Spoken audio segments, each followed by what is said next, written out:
Hey guys, Adam here with another video on iRacing. We're talking today about setup shops. iRacing is already expensive enough, so do you need to spend your hard-earned money on a setup shop? And the answer to that too long didn't watch question is it depends. I know that's not much of an answer, but it's the truth. What I did was I got a couple of drivers and myself together right after the 12 hours of Sebring. We all ran the Lambo GT3 there, and so muscle memory was not going to be a factor in this because we were all so used to that car, that track combination, that any change in lap time was going to come down to two things: setups and traffic. So, what we did was we gave each driver four setup shops, iRacing baseline setup shop, and 1 hour to develop their own setup for the Lambo at Sebring. Now, for each time we changed the setup shop, we started a new session to ensure that the weather and track conditions were near identical as possible. And what we found was very interesting. We had found that using the baseline iRacing setups were slowest for all three drivers, but this is with a little caveat. So I pulled the data out of iRacing and I looked at VRS and IMSA because both were at Sebring on the week of the 12 hours. And I looked at the lap times for the winning drivers across all splits. I looked at average lap time and I looked at fastest lap time.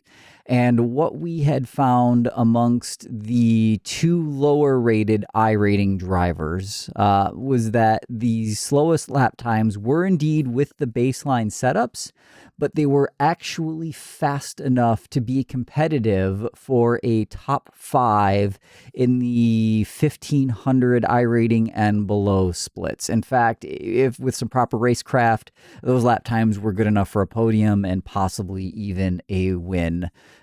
So if you're there, if that's where you're at, if you're kind of stuck in that 13 to 1500, possibly lower iRating split, and you want to get out, the baseline setups are going to be more than enough to get you there.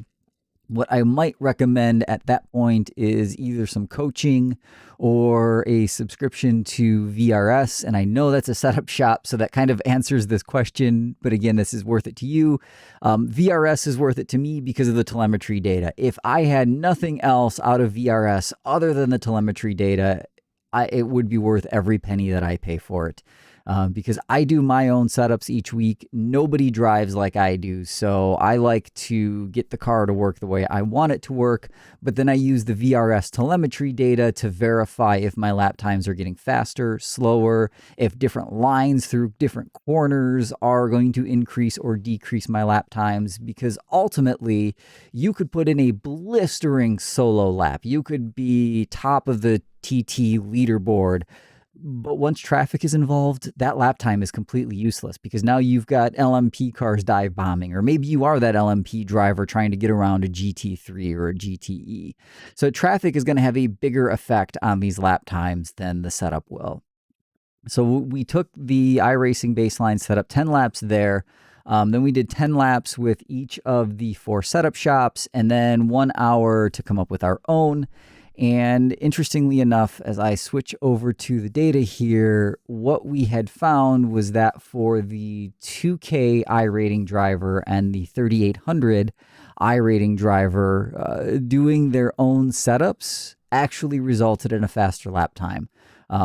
We saw that going with the different setup shops had different results for each driver. Now, obviously, again, the three drivers had three different driving styles. And so some shops worked better for some drivers. That's just the way it's going to be. But for myself and for the other driver who actually know how car setups work, that's where we actually found the quickest lap time. And you can see down here as we look at driver setup that, 202.28 with the baseline or 2 flat 0.79 with, my own personal setup. And then the 4K or near 4K driver, 20172 with the baseline setup, got down into the two flats with the setup shops, but then went 159.75 on his own setup. So to me, that tells me, and again, it's correlation, doesn't mean causation. I'm a data scientist. I know this. Please don't put that in the comments. But what we have found is that if you can set up the car the way you want it, that's when you're going to be fastest. If you have the most confidence in the car, that's when you are going to be fastest. Now, for our middle driver, the Mr. 1500 here, he actually didn't go much quicker than the iRacing baseline setup because he has the least amount of experience in car setup. So for somebody like him who has fairly decent racecraft, has the ability to get out of those lower splits, but just kind of lacks a few little skills. So the setup shops for that driver are definitely going to be worth his money. He's actually, after we did this test, is going to go subscribe to an additional setup shop because he wants to see, hey, maybe somebody else out there has a better set that works for me, because he doesn't have the time each week to sit down, fine tune the car to the track that, we're racing at that week and go from there. So that's it. It's a quick test. It's 3 drivers. It's 1 car, 1 track. And I know it's not enough data to provide a conclusive answer. But if you are questioning if setup shops can help you find some time, I will make 2 recommendations here. Number 1, if you are an Amazon Prime subscriber and you have an available Twitch Prime subscription to use, go subscribe to Craig's Setup Shop's Twitch channel. I'll post a link to all of the setup shops that we used for this test down in the description below. If you go to Craig's, you can go to his Twitch channel, use your Prime subscription to sub to him, and then with that, you will get access to all of his setups. You're already paying for that Twitch Prime subscription out of your Amazon Prime membership. You might as well get something else out of it, and free setups are definitely good to have because you might go faster than the baseline setup with Craig's. I can't say that for certain. But if you want to get more into it and you definitely want to get faster without spending the money each week to have a one-on-one coaching session, VRS and their telemetry data is worth its weight in gold. But again, that is just my opinion. So there you go. A very quick, hopefully quick, talking head video on if the setup shops are worth our time and money. Mixed bag on that. I'm not going to give you a definitive answer. That's up to you, but I recommend going in at least checking out Craig's, checking out VRS or Apex or Pure Driving School, or I don't know, there's tons of them. And heaven forbid, if you are an oval racer and you go on Facebook, there are setup shops just out the back door for oval racers. And many of these setup shops are $15 a week. I don't know how you oval guys do it.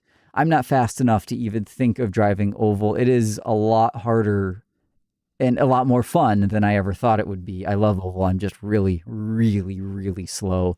So if anybody's out there who's watching this, it's a fast oval guy that's willing to give me some coaching and some tips, shoot me a message down below. I would love to get faster at oval because it is crazy fun in iRacing.